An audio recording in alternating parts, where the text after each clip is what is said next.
Hey, my name is Ivan and I'm building a brand for spearos. The first thing I'm working on is a filleting knife.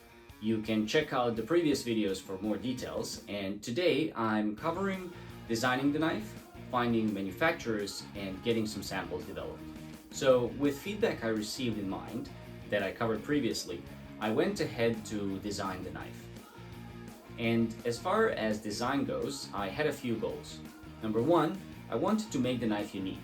I thought about what a filleting knife for someone who catches fish represents and tried to pour that into the design.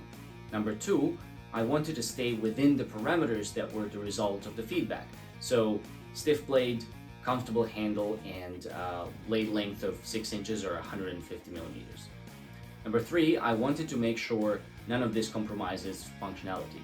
And it may sound silly, but it would have been easy for me to just veer off and create a design that's very extravagant but non-practical. And of course I wanted to avoid that. So for the blade, I wanted to make sure it's stiff and not as flexible as a typical filleting knife. That's partly achieved by steel selection, but also by the shape of the blade and its thickness, the latter probably being the main factor. So I went and made a blade that's slightly wider and quite a bit thicker at 2.8 millimeters. As I'll explain later, it may end up being too thick, but we'll see. So next, I decided to add a full bolster to help with the balance, with a smooth transition between the blade and the bolster, which turned out to be a challenge I also didn't expect. And I also made the whole handle longer for a comfortable grip. So unfortunately, there's no handle size here that will be perfect for everyone, as people have differently sized hands. But I thought it's easier for someone like me with small hands to hold a longer handle than the other way around, where you're kind of like trying to grip the knife and it's just too small. And then we get to some design elements that are less about functionality and more about the looks. For one, we have this little piece at the end of the handle, which is meant to represent a fish head in a simplified form. Then following that, we have 3 rivets, and I'd really like to have rivets in this knife. And these are arranged in an arc and increasing in size, representing a fish spine. So I modeled all this in 3D, and of course the actual physical product will differ a little bit depending on the exact materials used, and as I'll cover shortly, depending on manufacturing limitations. But this is the general idea. And I did something similar with the honing iron. I followed the style and I went with an elliptical cross-section of the rod. I'm not 100% sure whether that will make it into the final production or not. It might also end up being circular. So the handle is of a similar shape as the knife, but it's symmetrical and the rivets are in a straight line. Okay, so with these two models in hand, I did 2 things. The first one was to get them photorealistically rendered, so I can try getting some traffic onto a waiting list page to see whether there is actually any interest in something like this. And the second was to find some manufacturers I could work with to build this. The renders didn't go all too well. I went to Fiverr and found a few artists who do product mock-up renders. The problem is they mostly do products where it's a cream or a supplement or something of that sort that fits into a box. So the whole job is to model a box, put a label on it, and then render it. Well, whereas what I needed was to put these objects into a photorealistic scene with preferably some fish, maybe on a chopping board or something similar. And this just proved to be too hard. They were confused by what the requirement was. Some of the quotes were very high. It just didn't make sense to spend thousands of dollars for concept renders. And even though I did go with one of the artists in the end, the results were just not very good. It looks very much like a render and not realistic at all, and I'm not sure how much I'll be able to use. With regards to manufacturers, the first decision was whether to go with someone domestically or not. And honestly, I simply couldn't find a knife factory in Australia. There are a few craft knife makers that make handmade knives, and that's in very small numbers and at very high price, but that's about it. I don't know if I simply missed it or I just couldn't find one. If I did find one, I don't know if the price would be something I could work with, but I was definitely keen on giving it a go. So it's an unfortunate situation, but I had to go overseas. And once it wasn't local, the only place it made sense for me to go was China. There are many manufacturers.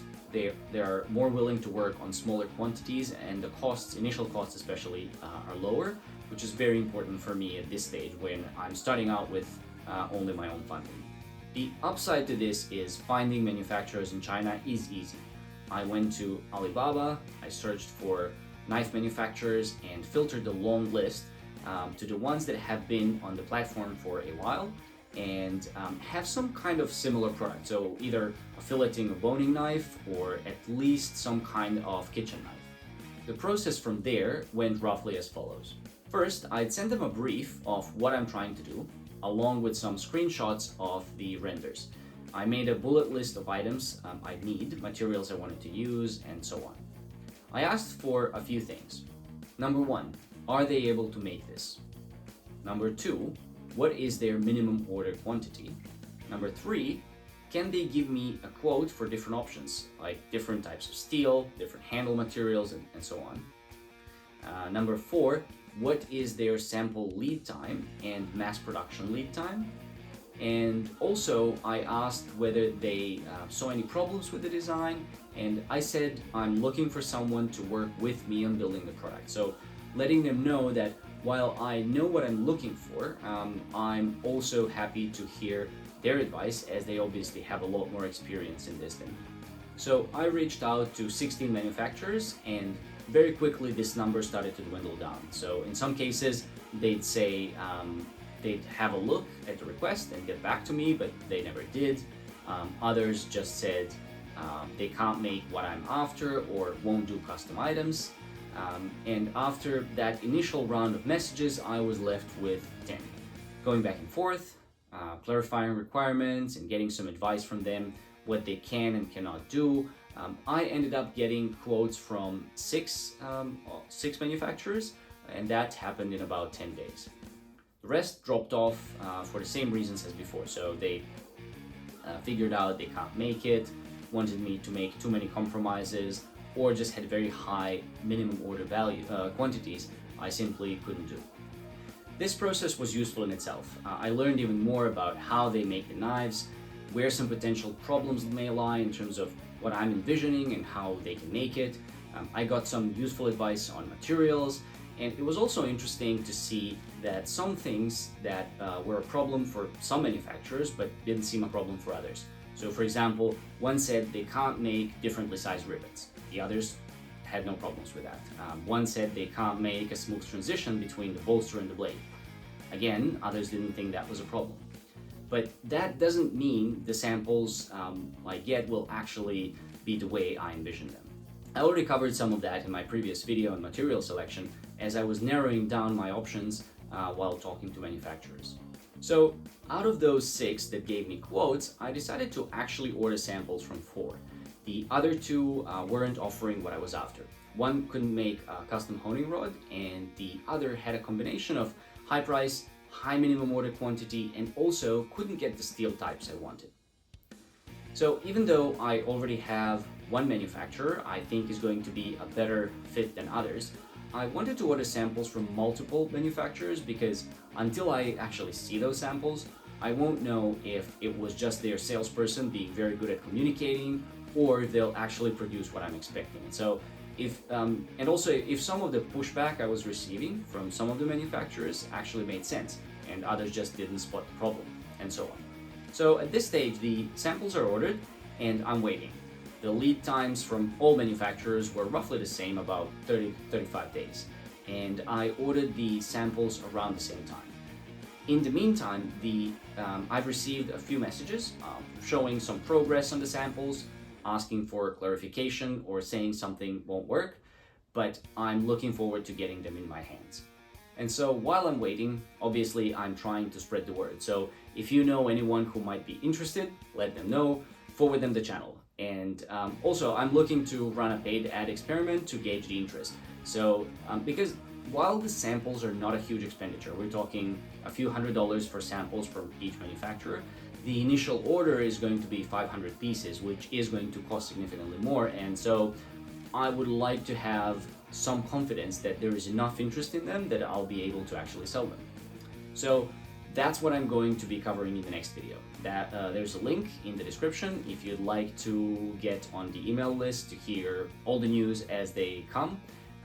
And of course, please like and subscribe. It helps to spread the word.